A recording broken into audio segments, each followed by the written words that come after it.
Čuli ste negdje za kreativno društvo i sad se pitate što je to, šta rade ti ljudi, ništa lakše.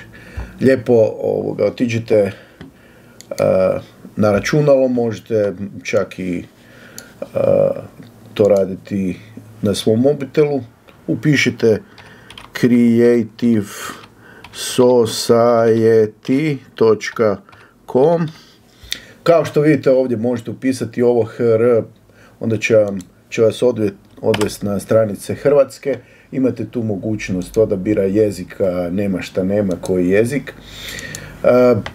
Imate sve o kreativnom društvu, o projektu, pravni okvir, 8 temelja kako su nastali, onda imate, ne znam, prednosti, blagodati, recimo $10,000 svaki mjesec, pa neke pogodnosti za rođenje djeteta, visoko kvalitetno obrazovanje, zdravstvo, ludilo. Uloga čovjeka u kreativnom društvu, izgradnja kreativnog društva, dakle 2 faze, faza informiranja u kojoj smo sada, faza pripreme i provođenja svjetskog referenduma, važnost djelovanja svakog od volontera, svakog čovjeka i na kraju imate lijepo kontakte. Malo otiđite na te stranice, pogledajte, pročitajte i pridružite nam se.